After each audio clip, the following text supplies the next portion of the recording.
नमस्कार मित्रों, मैं हूं बीएल चौहान। आज एक नए वीडियो के साथ। आज का जो टॉपिक है क्लास 8 का जो सामाजिक और राजनीतिक जीवन जो है उसके बारे में हम अध्ययन करेंगे। उसके मेन जो पॉइंट जो है और प्रश्न उत्तर जो है उनके सॉल्यूशन करेंगे। तो चलते हैं वीडियो की ओर और देखते हैं कौन कौन से प्रश्न जो है इंपॉर्टेंट है। तो पहला जो प्रश्न है, भारत की कुल जनसंख्या का कार्यशील भाग है। तो भारत की कुल जनसंख्या कार्यशील भाग कितना है? 60.29%। ये ध्यान रखना आपको। नेक्स्ट है, राजस्थान की पुरुष साक्षरता दर। राजस्थान की पुरुष साक्षरता दर कितनी है? तो राजस्थान की पुरुष साक्षरता दर जो है वो है 79.02%। 79.02% राजस्थान की पुरुष साक्षरता दर है। नेक्स्ट है, बढ़ता शहरीकरण। 20वीं सदी के प्रारंभ में भारत की कुल जनसंख्या की मात्र 11% आबादी शहरों में रहती थी, किंतु 21वीं सदी यानी 2011 की जनगणना में भारत की 31.16% जनसंख्या शहरों में रहने लग गई है। तो ये इस इंपॉर्टेंट फैक्ट है, आंकड़े जो है आपको याद रखना है। नेक्स्ट है, 2011 की जनगणना में भारत में शहरी जनसंख्या का प्रतिशत कितना है? मोस्ट इंपॉर्टेंट प्रश्न है। 2011 की जनगणना में भारत में शहरी जनसंख्या का प्रतिशत कितना है? तो शहरी जनसंख्या का प्रतिशत है 31.16%। नेक्स्ट है, भारत में पुरुष साक्षरता कितनी है? तो भारत में पुरुष साक्षरता जो है वह है 80.90%, यानी 80.90%। नेक्स्ट है, सन 2011 की जनगणना के अनुसार भारत में लिंगानुपात कितना है? तो 1000 पुरुषों के प्रति 943 जो है वो महिलाएं हैं। तो ये भारत का लिंगानुपात है 2011 की जनगणना के अनुसार 943। नेक्स्ट है, राजस्थान में महिला साक्षरता प्रतिशत है। तो राजस्थान में 66.60% महिला साक्षरता है। नेक्स्ट है, भारत में विभिन्न सामाजिक समूह में साक्षरता संबंधी स्थिति में बहुत भिन्नता पाई जाती है। देश में जहां पुरुष साक्षरता 80.90% है, वहीं महिला साक्षरता जो है वो 64.60% है। राजस्थान में पुरुष महिला साक्षरता क्रमशः, राजस्थान में पुरुष प्रतिशत जो है वो 79.02% और महिला जो साक्षरता है वो 52.10% है। अनुसूचित जाति, अनुसूचित जनजाति तथा पिछड़े वर्ग की महिला साक्षरता में अधिक पिछड़ी हुई है। तो दोनों भारत और राजस्थान की साक्षरता के बारे में आपको ध्यान रखना है। नेक्स्ट है, सही विकल्प को सुनिए। समाज में आर्थिक असमानता का कारण है। आर्थिक असमानता का कारण कौन सा होगा? आर्थिक असमानता का कारण समाज में तो वो है अवसरों की असमानता। ये आर्थिक असमानता का कारण है। नेक्स्ट है, अवसरों की असमानता के पीछे प्रमुख कारण है। अवसरों की असमानता के पीछे प्रमुख कारण कौन सा है? तो वह है भेदभाव। कौन सा है? भेदभाव। नेक्स्ट है, सामाजिक न्याय के विरुद्ध है। सामाजिक न्याय के विरुद्ध क्या है? हास्याकरण। ये सामाजिक न्याय के विरुद्ध है। नेक्स्ट है, विश्व के 20% धनी लोग दुनिया के कितने प्रतिशत संसाधनों के मालिक हैं? लगभग विश्व के 20% जो धनी लोग हैं वो लगभग दुनिया के 80% जो हैं वो संसाधनों के मालिक हैं। तो ये पॉइंट आपको ध्यान रखना है। नेक्स्ट है, विकसित देश कौन कौन से हैं? तो ये भी आपको ध्यान रखना है। विकसित देश कौन कौन से आपको पता ही होगा। संयुक्त राज्य अमेरिका, कनाडा, जापान, रूस, इंग्लैंड, ये सभी विकसित देशों की श्रेणी में आते हैं। विकासशील देश कौन कौन से हैं? तो विकासशील देश जो अभी विकास कर रहे हैं, भारत, ब्राजील, इंडोनेशिया, चीन और श्रीलंका, ये विकासशील देशों की श्रेणी में आते हैं। नेक्स्ट है, निम्न में से विकसित देश हैं। तो निम्न में से विकसित देश जो है वो है अमेरिका। अमेरिका विकसित देश है। नेक्स्ट है, भावी पीढ़ियों को ध्यान में रखते हुए वर्तमान पीढ़ी की आवश्यकताओं की पूर्ति हेतु प्राकृतिक संसाधनों का दोहन कहलाता है। क्या कहलाता है? सतत विकास। मोस्ट इंपॉर्टेंट पॉइंट है, भावी पीढ़ियों को ध्यान में रखते हुए वर्तमान पीढ़ी की आवश्यकताओं की पूर्ति हेतु प्राकृतिक संसाधनों का दोहन कहलाता है सतत विकास। इस प्रकार के आपको प्रश्न पूछे जाते हैं एग्जाम के अंदर। नेक्स्ट है, संयुक्त राष्ट्र विकास कार्यक्रम UNDP अपनी वार्षिक मानव विकास रिपोर्ट में मानव विकास सूचकांक का प्रयोग कर रहा है। कब से कर रहा है? वर्ष 1990 से कर रहा है। नेक्स्ट है, सही विकल्प को सुनिए। भारत गणराज्य है क्योंकि भारत में राष्ट्रपति जो है वंशानुगत न होकर निर्वासित होता है। वंशानुगत न होकर निर्वासित होता है, इसलिए भारत को गणराज्य कहते हैं। भारत का संविधान लागू हुआ भारत का संविधान कब लागू हुआ? 26 जनवरी 1950 को भारत का संविधान लागू हुआ, 26 जनवरी 1950 को। मोस्ट इंपोर्टेंट सवाल है ये। नेक्स्ट है, प्रारूप समिति के अध्यक्ष कौन थे? प्रारूप समिति के अध्यक्ष जो थे वो डॉक्टर भीमराव अंबेडकर थे। संविधान सभा के अध्यक्ष कौन थे? स्थायी अध्यक्ष। अस्थायी अध्यक्ष, प्रारूप समिति के अध्यक्ष तो थे भीमराव अंबेडकर और स्थायी अध्यक्ष कौन थे? डॉक्टर राजेंद्र प्रसाद थे। हमारा संविधान का निर्माण कितनी अवधि में हुआ? तो हमारा संविधान का निर्माण 2 वर्ष 11 माह 18 दिन लगे संविधान निर्माण में और 114 दिन की बैठकों के बाद हुआ। 2 वर्ष 11 माह 18 दिन में हुआ। नेक्स्ट है, हमारे संविधान की निर्माण प्रक्रिया। हमारे संविधान का निर्माण एक संविधान सभा द्वारा किया गया। ब्रिटिश मंत्रिमंडल का एक दल जिसने कैबिनेट मिशन कहा गया भारत आया। कैबिनेट मिशन ने अपनी रिपोर्ट में भारत में संविधान सभा के गठन की सिफारिश की। जुलाई 1946 में ब्रिटिश भारत में संविधान सभा के लिए 296 जनप्रतिनिधियों के लिए चुनाव हुए तथा 93 सदस्यीय देशी रियासतों के प्रतिनिधि के रूप में वहाँ के शासकों ने मनोनीत किए। 93 सदस्यीय देशी रियासतों से और 296 जो हैं वो जनप्रतिनिधियों के चुनाव हुए। तो ये आंकड़े आपको ध्यान रखना है। नेक्स्ट है, 9 दिसंबर 1939 को संविधान सभा की प्रथम बैठक हुई जिसमें सच्चिदानंद सिन्हा को संविधान सभा का अस्थायी अध्यक्ष चुना गया और बाद में डॉक्टर राजेंद्र प्रसाद को स्थायी अध्यक्ष चुने गए। संविधान सभा में पंडित जवाहरलाल नेहरू 13 दिसंबर 1946 को संविधान के उद्देश्यों को तय करने वाला उद्देश्य प्रस्ताव रखा जो 22 जनवरी 1947 को सीपी की सहमति से पारित हुआ। संविधान का उद्देश्य प्रस्ताव कब पारित हुआ?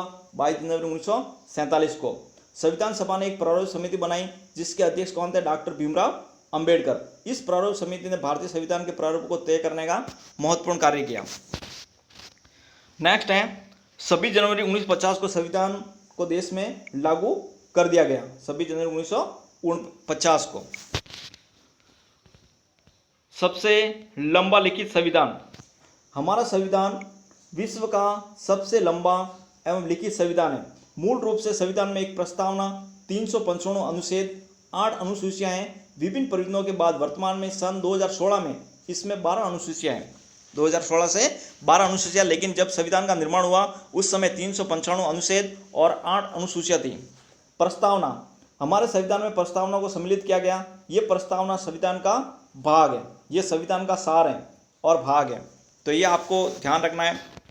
विभिन्न स्रोतों से प्रेरणा, दूसरे देशों से हमें क्या क्या प्रेरणा मिली? हमारे संविधान में दुनिया में के दूसरे देशों के संविधानों से कुछ बातों को लेकर हमारी आवश्यकताओं के हिसाब से उनमें परिवर्तन करके उन्हें हमारे संविधान में शामिल किया गया। जैसे मौलिक अधिकार एवं स्वतंत्र न्यायपालिका की अवधारणा अमेरिका से ली गई। मैं मोस्ट इंपोर्टेंट पॉइंट है, मौलिक अधिकार एवं स्वतंत्र न्यायपालिका किस देश से ली गई? अमेरिका से।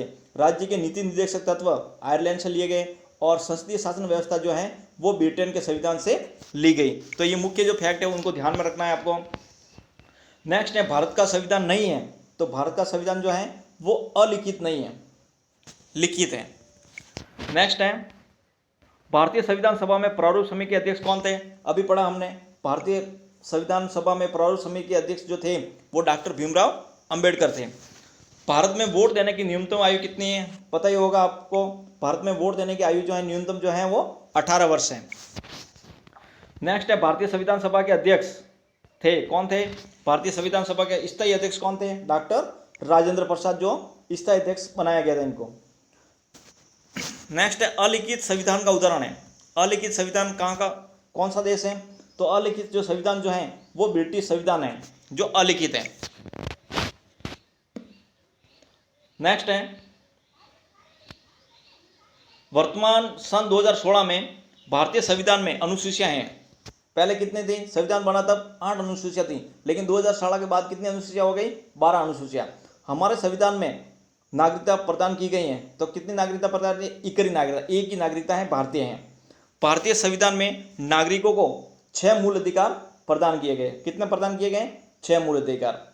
नेक्स्ट है, 9 दिसंबर 1946 को संविधान सभा की प्रथम बैठक में संविधान सभा का अध्यक्ष चुना गया। किसको चुना गया? सच्चिदानंद सिन्हा को। 9 दिसंबर 1946 को संविधान सभा की प्रथम बैठक में सच्चिदानंद सिन्हा को संविधान सभा का अध्यक्ष चुना गया और बाद में स्थायी रूप से अध्यक्ष किसको बनाया गया? डॉक्टर राजेंद्र प्रसाद को। भारतीय संविधान में राज्य के नीति निर्देशक तत्व के संविधान से प्रेरित हैं। कौन से संविधान से? आयरलैंड के संविधान से प्रेरित हैं। नेक्स्ट है, मिलान करना है आपको, संविधान सभा के अस्थायी अध्यक्ष कौन थे? संविधान सभा के अस्थायी अध्यक्ष अभी पढ़ा हमने, सच्चिदानंद सिन्हा। संविधान सभा के स्थायी अध्यक्ष कौन थे? डॉक्टर राजेंद्र प्रसाद। उद्देश्य प्रस्ताव के प्रस्तुतकर्ता कौन थे? जवाहरलाल नेहरू। प्रारूप समिति के अध्यक्ष कौन थे? प्रारूप समिति के अध्यक्ष थे डॉक्टर भीमराव अंबेडकर। तो ये मेन पॉइंट है। नेक्स्ट है, वर्तमान सन 2016 में भारतीय संविधान में कितनी अनुसूचियां हैं? तो अभी पढ़ा हमने, वर्तमान में 2016 में भारतीय संविधान में 12 अनुसूचियां हैं। भारतीय संविधान में मौलिक अधिकार एवं स्वतंत्र न्यायपालिका किस देश के संविधान से प्रेरित हैं? तो वह है संयुक्त राज्य अमेरिका से। नेक्स्ट है, हमारे देश में भारत सरकार ने 26 नवंबर को संविधान दिवस घोषित किया। मोस्ट इंपॉर्टेंट पॉइंट है, हमारे देश में भारत सरकार ने 26 नवंबर को संविधान दिवस घोषित किया। पूरे देश में 26 नवंबर 2015 को प्रथम संविधान दिवस मनाया गया। मोस्ट इंपॉर्टेंट पॉइंट है, प्रथम संविधान दिवस कब मनाया गया? 26 नवंबर 2015 को। नेक्स्ट है, मौलिक अधिकारों का उल्लंघन होने पर शरण लेने का अधिकार है। कौन से न्यायालय में? संवैधानिक उपचारों का जो अधिकार है उनमें हम शरण ले सकते हैं। मौलिक अधिकारों का उल्लंघन होने पर न्यायालय में शरण लेने का अधिकार है, तो वह है संवैधानिक उपचारों का अधिकार हमें प्राप्त है कि हम न्यायालय में शरण ले सकते हैं। 14 वर्ष से कम आयु के बच्चों से खतरनाक कार्य नहीं कराया जा सकता। इसका संबंध है, किससे संबंध है इसका? शोषण के विरुद्ध अधिकार। 14 वर्ष से कम आयु के बच्चों से खतरनाक कार्य नहीं कराया जा सकता, इसका संबंध जो है वो शोषण के विरुद्ध अधिकार से है। निःशुल्क और अनिवार्य शिक्षा कौन से मौलिक अधिकार से संबंधित है? मोस्ट इंपोर्टेंट प्रश्न है। निःशुल्क और अनिवार्य शिक्षा जो हमें भारत सरकार ने प्राप्त किए हैं, तो वह है निःशुल्क और अनिवार्य शिक्षा स्वतंत्रता के मौलिक अधिकार से संबंधित है, स्वतंत्रता से। नेक्स्ट है, निःशुल्क और अनिवार्य शिक्षा कौन से मौलिक अधिकार से संबंधित है? अभी पढ़ा हमने, निःशुल्क और जो अनिवार्य शिक्षा जो है वो स्वतंत्रता के अधिकार से संबंधित है। नेक्स्ट है, कौन से मौलिक अधिकार के अंतर्गत बाल श्रम और बेकारी पर रोक लगाई गई? बाल श्रम, बालकों को हम खतरनाक कार्य नहीं करा सकते, तो वह अधिकार जो है वह है शोषण के विरुद्ध अधिकार। नेक्स्ट है, सामाजिक उपाधियों का निषेध। मोस्ट इंपोर्टेंट पॉइंट है, सामाजिक उपाधियों का निषेध किस मूल अधिकार से संबंधित है? तो सामाजिक उपाधियों का निषेध जो है वो समानता के अधिकार से संबंधित है। नेक्स्ट है, किस मूल अधिकार को भारतीय संविधान की आत्मा कहा गया है? मोस्ट इंपोर्टेंट पॉइंट है, भारतीय संविधान की आत्मा कौन से मूल अधिकार को कहा गया है? तो वह है संवैधानिक उपचारों का अधिकार। नेक्स्ट है, हमारे संविधान में नागरिकों को मौलिक अधिकार प्रदान किए गए। कितने प्रदान किए गए? 6 मौलिक अधिकार। 6 मौलिक अधिकार प्रदान किए गए। नेक्स्ट है, भारतीय संविधान में वर्तमान में कितने मूल कर्तव्य हैं? मूल कर्तव्य कितने हैं? तो हमारे संविधान में, भारत के संविधान में मूल कर्तव्य टोटल जो हैं वो 11वां हैं, 11 मूल कर्तव्य हैं। नेक्स्ट है, वे संविधान संशोधन द्वारा शिक्षा को मौलिक अधिकार घोषित करके 6 से 14 वर्ष तक के सभी बच्चों को निःशुल्क अनिवार्य शिक्षा का अधिकार दिया गया। कौन से संवैधानिक संशोधन में? 86वां। कौन सा संविधान संशोधन? 86वां संवैधानिक संशोधन द्वारा। फिर है, से कम आयु के बालकों को जोखिम भरे कार्यों में लगाना दंडनीय अपराध है, तो 14 वर्ष से कम आयु के बालकों को। फिर नेक्स्ट है कि अधिकार को अंबेडकर ने संविधान की आत्मा और हृदय कहा है, तो वह है संवैधानिक उपचारों के अधिकार को अंबेडकर ने संविधान की आत्मा और हृदय कहा है। मोस्ट इंपोर्टेंट पॉइंट है। फिर आपको मिलान करना है, निःशुल्क और अनिवार्य शिक्षा किस में आती है? कौन से अधिकार में आती है? तो वह है स्वतंत्रता का अधिकार। अल्पसंख्यक के हितों की रक्षा किस में आती है? संस्कृति व शिक्षा संबंधी अधिकार। कानून का शासन किस में आता है? समानता के अधिकार में। बाल श्रम और बेगारी पर रोक ये किस में आता है? शोषण के विरुद्ध अधिकार में, शोषण के विरुद्ध अधिकार में। नेक्स्ट है, सन 1928 में नेहरू रिपोर्ट में भी मौलिक अधिकारों का उल्लेख किया गया था। सन 1928 की जो नेहरू रिपोर्ट थी उसमें भी मौलिक अधिकारों का उल्लेख किया गया था। नेक्स्ट है, संघ सूची में राष्ट्रीय महत्व के संपूर्ण विषय शामिल किए गए। संघ सूची में कितने विषय हैं? 97 विषय। ध्यान रखना, मोस्ट इंपोर्टेंट पॉइंट है। नेक्स्ट है, राज्य सूची में 66 विषय। कितने विषय राज्य सूची में? 66 विषय, 66।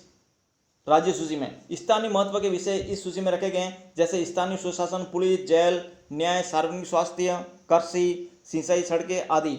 और समवर्ती सूची जहां पर दोनों मिलकर काम करेंगे, केंद्र सरकार और राज्य सरकार, उसमें कितने विषय हैं? 47 विषय रखे गए, जैसे दीवानी और फौजदारी कानून, दंड विधि, विवाह, तलाक, श्रमिक संघ, कारखाने, विद्युत, सामाजिक सुरक्षा, मूल्य नियंत्रण, समाचार पत्र और परिवार नियोजन आदि इसमें रखे गए हैं।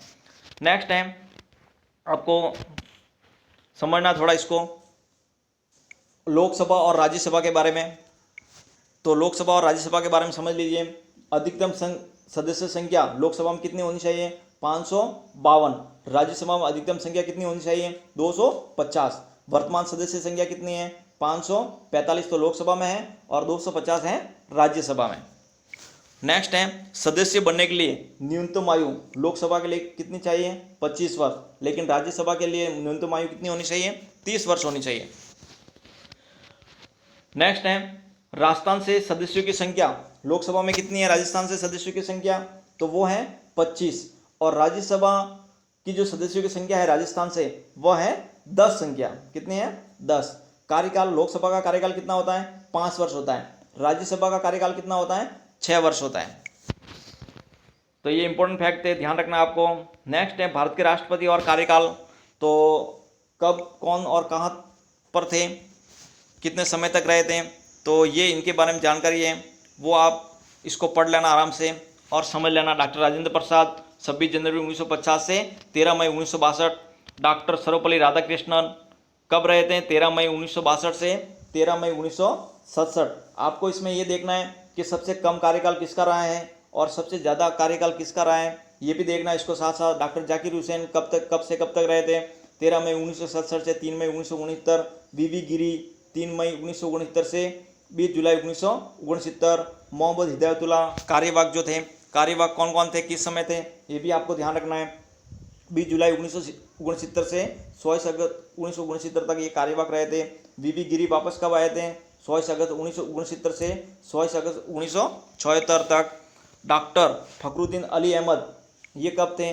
26 अगस्त 1977 से 11 फरवरी 1977 तक। बीडी जत्ती ये भी कार्यवाहक थे, कब थे? 11 फरवरी 1977 से 25 जुलाई 1977 तक।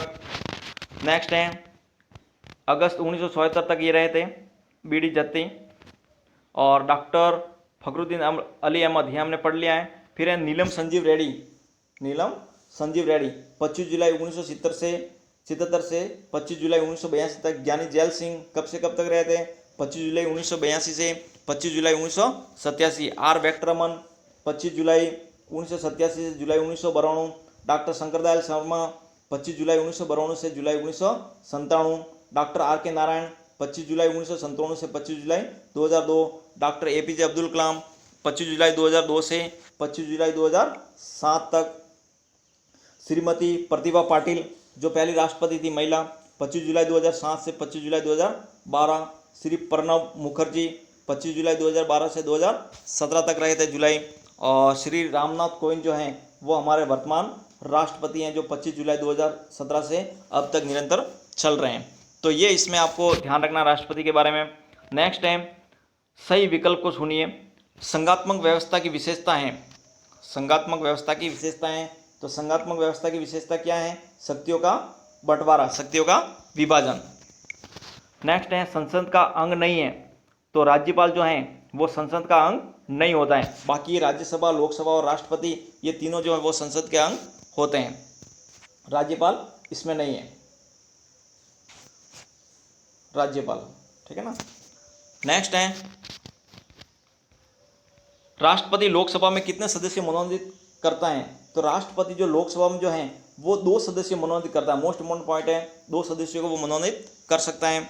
फिर है संघीय मंत्रिपरिषद किसके प्रति सामूहिक रूप से उत्तरदायी होती है? तो संघीय मंत्रिपरिषद जो है वो लोकसभा के प्रति सामूहिक रूप से उत्तरदायी होती है।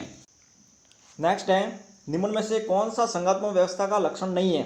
तो कौन सा नहीं है? शासन की शक्तियों का केंद्रीकरण करना, ये संघात्मक व्यवस्था का लक्षण नहीं है। नेक्स्ट है निम्न में से किस देश में एकात्मक शासन व्यवस्था है? तो एकात्मक शासन व्यवस्था कौन से देश में? ग्रेट ब्रिटेन में एकात्मक शासन व्यवस्था प्रणाली है। नेक्स्ट है भारतीय संविधान में निम्नलिखित में से कौन सा लक्षण एकात्मक व्यवस्था का है। हमारे देश में संविधान में कौन सा लक्षण जो है वो एकात्म व्यवस्था का है, तो वह है इकरी नागरिकता। एक ही नागरिकता प्रदान की गई है, चाहे वो राज्य का हो या फिर दूसरे राज्य का। भारत के राष्ट्रपति का निर्वाचक मंडल है, मोस्ट इंपॉर्टेंट पॉइंट है, इस प्रकार के प्रश्न पूछे जाते हैं। भारत के राष्ट्रपति का निर्वाचक मंडल कौन सा है? संसद के दोनों सदनों के निर्वाचित सदस्य तथा राज्यों एवं संघ शासित प्रदेशों के विधानसभाओं के निर्वाचित सदस्य इसमें भाग लेते हैं निर्वाचन में, राष्ट्रपति के निर्वाचन में। नेक्स्ट है वर्तमान में लोकसभा के सदस्यों की संख्या कितनी है? तो अभी हमने पढ़ा था वर्तमान में लोकसभा के सदस्यों की संख्या कितनी है? 545 है। नेक्स्ट है संसद का गठन राष्ट्रपति, लोकसभा और राज्यसभा से मिलकर होता है। दूसरा प्रश्न है संघीय कार्यपालिका राष्ट्रपति, प्रधानमंत्री और मंत्रिपरिषद से मिलकर बनती है संघीय कार्यपालिका। भारत में राष्ट्रपति जो होता है वह संवैधानिक अध्यक्ष होता है। कैसा अध्यक्ष होता है? संवैधानिक अध्यक्ष। भारत संघ में 29 राज्य और 7 केंद्र शासित प्रदेश है। नेक्स्ट है संघीय मंत्रिपरिषद किसके प्रति उत्तरदायी होती है? लोकसभा के प्रति उत्तरदायी होती है सामूहिक रूप से। नेक्स्ट देख लीजिए राज्यसभा के लिए राष्ट्रपति द्वारा कौन से व कितने सदस्य मनोनीत किए जाते हैं? तो राज्यसभा जो है, राज्यसभा के लिए राष्ट्रपति द्वारा 12 सदस्यों को मनोनीत किया जाता है, जिसमें से सदस्य कला, साहित्य, विज्ञान एवं समाजशास्त्र के क्षेत्र में विशेषज्ञ व अनुभवी होते हैं। उन सदस्यों को राष्ट्रपति जो है मनोनीत करता है। राज्यसभा के सदस्यों का कार्यकाल कितना होता है? तो राज्यसभा के सदस्यों का कार्यकाल होता है 6 वर्ष का होता है। कितने वर्ष का होता है? 6 वर्ष का होता है। राज्यसभा का सदस्य बनने के लिए किसी व्यक्ति को कम से कम कितने वर्ष का होना आवश्यक है? 30 वर्ष का होना आवश्यक है। भारत में राज्यसभा का पदेन सभापति कौन होता है? भारत में राज्यसभा का पदेन सभापति मोस्ट इंपोर्टेंट पॉइंट है, उपराष्ट्रपति जो होता है वो राज्यसभा का पदेन सभापति होता है। पंजाब व हरियाणा उच्च न्यायालय देख लीजिए एक बार, 2-3 राज्यों के शामिल किए गए उच्च न्यायालय, जैसे पंजाब और हरियाणा उच्च न्यायालय जो हैं वो पंजाब और हरियाणा का ही है। मुंबई उच्च न्यायालय के अंदर कौन कौन से आते हैं? महाराष्ट्र, गोवा, दादरा और नागर हवेली, दमन एवं दीव, ये मुंबई उच्च न्यायालय में आते हैं। कलकत्ता उच्च न्यायालय में क्या क्या आता है? पश्चिम बंगाल, अंडमान निकोबार द्वीप समूह जो हैं वो कलकत्ता उच्च न्यायालय में आते हैं। गुवाहाटी उच्च न्यायालय में कौन कौन से राज्य आते हैं? असम, अरुणाचल प्रदेश, नागालैंड और मिजोरम आते हैं। केरल उच्च न्यायालय में कौन कौन से आते हैं? तो केरल और लक्षद्वीप जो हैं वो केरल उच्च न्यायालय में आते हैं। मद्रास उच्च न्यायालय में कौन कौन से आते हैं? तमिलनाडु और पांडिचेरी। हैदराबाद उच्च न्यायालय में कौन कौन से आते हैं? आंध्र प्रदेश और तेलंगाना। नेक्स्ट है निम्नलिखित में से कौन सा मामला फौजदारी कानून से संबंधित है? तो डकैती जो है वो मामला फौजदारी कानून से संबंधित है। नेक्स्ट है विधिक साक्षरता शिविरों का उद्देश्य है जनता को कानूनी जानकारी देना। ये किसका उद्देश्य है? विधिक साक्षरता शिविरों का उद्देश्य है कानूनी जानकारी देना। राजस्थान उच्च न्यायालय तथा इसकी पीठ कहाँ पर स्थित है? मोस्ट इंपोर्टेंट पॉइंट है, राजस्थान का उच्च न्यायालय जो है वो जोधपुर में है तथा इसकी एक जो पीठ जो है वो जयपुर में स्थित है। नेक्स्ट है सरकारी तंत्र के भ्रष्टाचार को रोकने से संबंधित अधिनियम कौन सा है? सरकारी तंत्र के भ्रष्टाचार को रोकने के लिए जो सूचना का अधिकार अधिनियम है वह इसको रोकने में संबंधित है, सूचना का अधिकार अधिनियम। नेक्स्ट है 1948 में भारत और पाकिस्तान के मध्य युद्ध हुआ था। 1962 में भारत और चीन के मध्य युद्ध हुआ था।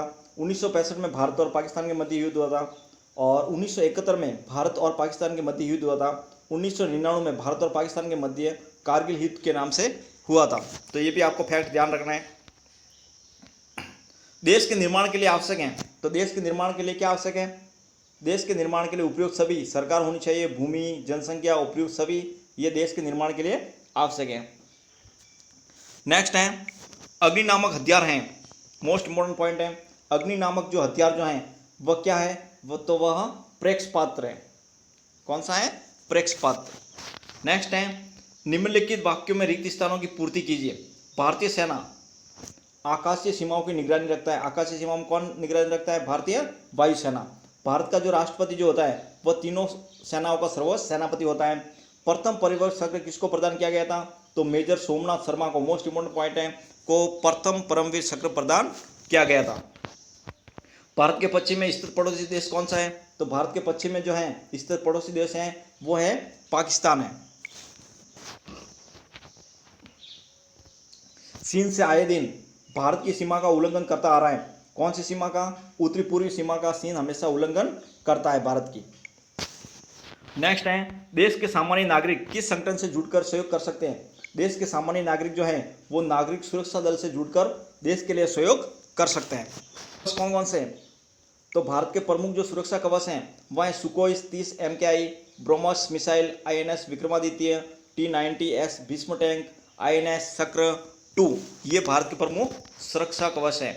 INS शक्र क्या है तो उसको पढ़ लीजिए आप। 2, ये एक परमाणु संयंत्र युक्त पनडुब्बी हैं जो पानी के भीतर 600 मीटर गहराई पर रह सकती हैं। ये लगातार 3 माह तक समुद्र के अंदर रह सकती है। INS शक्र 2 समुद्र के अंदर। सुकोई 30 MKI ये क्या है तो ये भारत की आवश्यकता के अनुरूप रूस में निर्मित 2 शक्तिशाली इंजन वाला लड़ाकू विमान है सुकोई 30। इस पर ब्रह्मोस व निर्भय जैसी क्रूज मिसाइलें लगाई जा सकती हैं। ये प्रतिकूल मौसम में भी उड़ान भर सकता है। नेक्स्ट है ब्रह्मोस मिसाइल। ब्रह्मोस मिसाइल भारत में प्रमुख सुरक्षा कवच में से एक है। इसका निर्माण रूस एवं भारत के संयुक्त उपक्रम द्वारा किया गया था, ये ध्यान रखना। इसकी मारक क्षमता 290 किलोमीटर है। ये जमीन, समुद्र, उप समुद्र और आकाशीय समुद्र और जमीन पर स्थित लक्ष्य पर हमला करने में सक्षम है। ये मिसाइल पहाड़ी क्षेत्रों में पीछे छिपे लक्ष्य पर भी निशाना लगाने में सक्षम है। नेक्स्ट है INS विक्रमादित्य। INS विक्रमादित्य ये भारत का विशाल क्षेत्रफल वाला विमान वाहक युद्धपोत है। इसका क्षेत्रफल 3 फुटबॉल के मैदान के बराबर है। ये MiG-29 जैसे कुल 24 विमानों को ले जाने में सक्षम है। इस पर विमान पट्टी भी मौजूद है INS विक्रमादित्य पर। नेक्स्ट है T-90S Bhishma tank. T-90S Bhishma tank, इसमें 5 किलोमीटर की दायरे में प्रहार किया जा सकता है। इस टैंक पर किसी भी प्रकार के रासायनिक, जैविक और रेडियो एक्टिव हमले का असर नहीं होता है। इसके अंदर बैठकर इसे रिमोट से भी नियंत्रित किया जा सकता है। इसका डिजाइन इस तरह का है कि हमला होने पर बम इस टैंक से टकराकर कमजोर पड़ जाता है तथा इससे निकलने वाले विकिरण टैंक के अंदर बैठे जवानों की हानि नहीं पहुंचा सकते। ये भी भारत के प्रमुख सुरक्षा कवच में से एक है। नेक्स्ट है वर्तमान में मान्यता प्राप्त 6 राष्ट्रीय राजनीतिक दल हैं जो निम्न प्रकार हैं। 6 मुख्यतः राष्ट्रीय राजनीतिक दल हैं जो निम्न प्रकार है। भारतीय राष्ट्रीय कांग्रेस, भारतीय जनता पार्टी, बहुजन समाज पार्टी, भारतीय कम्युनिस्ट पार्टी, मार्क्सवादी, राष्ट्रवादी कांग्रेस पार्टी और सर्व भारतीय तृणमूल कांग्रेस पार्टी, ये राजनीतिक दल है मुख्य। निर्वाचन क्षेत्रों का परिसीमन। केंद्र सरकार भारतीय संविधान के अनुच्छेद 82 में दिए गए परिसीमन अधिनियम 2002 के अनुसार, ये आपको ध्यान रखना, संविधान के अनुच्छेद का 82 में परिसीमन अधिनियम 2002 के अनुसार परिसीमन आयोग का गठन कर सकती है। ये परिसीमन आयोग राज्यों में विधानसभा एवं लोकसभा निर्वाचन क्षेत्रों की सीमाओं का निर्धारण करता है जो कि राज्य की जनसंख्या के अनुपात में किया जाता है। वर्तमान में वर्ष 2011 की जनगणना आंकड़ों के आधार पर निर्वाचन क्षेत्रों का परिसीमन किया गया। वर्ष 2026 के बाद होने वाली प्रथम जनगणना तक यही परिसीमन व्यवस्था रहेगी। 2001 को किया गया था लेकिन 2026 तक यही व्यवस्था रहेगी। विश्व में सबसे अधिक राजनीतिक दल किस देश में है तो विश्व में सबसे अधिक जो है राजनीतिक दल वो भारत देश में है। किसमें है? भारत देश में। नेक्स्ट है विधान परिषद में सदस्यों की न्यूनतम संख्या होती है। मोस्ट इंपॉर्टेंट पॉइंट है, विधान परिषद में सदस्यों की न्यूनतम संख्या कितनी होती है? 40 होती है। नेक्स्ट है स्वीप कार्यक्रम की शुरुआत कहाँ से हुई तो स्वीप कार्यक्रम की शुरुआत जो है वो झारखंड राज्य से हुई थी। नेक्स्ट निर्वाचन आयोग ने फ्लैगशिप योजना का दर्जा दिया। निर्वाचन आयोग ने फ्लैगशिप योजना का दर्जा दिया, किसको दिया? स्वीप 3 को, स्वीप 3 को दिया। मतदाताओं की जागरूकता हेतु चुनाव आयोग द्वारा कौन सी कार्यक्रम प्रारंभ किया गया तो मतदाताओं की जागरूकता हेतु जो चुनाव आयोग द्वारा जो कार्यक्रम प्रारंभ किया वह था स्वीप कार्यक्रम, झारखंड से प्रारंभ हुआ था। राजस्थान में स्वीप कार्यक्रम कब प्रारंभ हुआ, आपको ये पॉइंट आपको अच्छी तरह से ध्यान रखना है। राजस्थान में स्वीप कार्यक्रम जो है वो दिसंबर 2013 के जो विधानसभा चुनाव हुए थे उस समय इसको प्रारंभ किया गया था। तो ये थे क्लास 8 के सामाजिक और राजनीतिक जीवन जो भाग जो सेकंड है उसके इंपॉर्टेंट पॉइंट थे। वीडियो को अधिक से अधिक लाइक कीजिए, अपने मित्रों के साथ शेयर कीजिए और यदि वीडियो पर पहली बार आए तो इसको सब्सक्राइब जरूर कर ले और पास में बेल आइकन को भी दबा ले, उसकी नोटिफिकेशन ऑल कर दें ताकि ऐसे नई वीडियो की जानकारी आपको उपलब्ध हो सके। मिलते हैं एक नेक्स्ट वीडियो में एक नए टॉपिक के साथ। जय हिंद, जय भारत।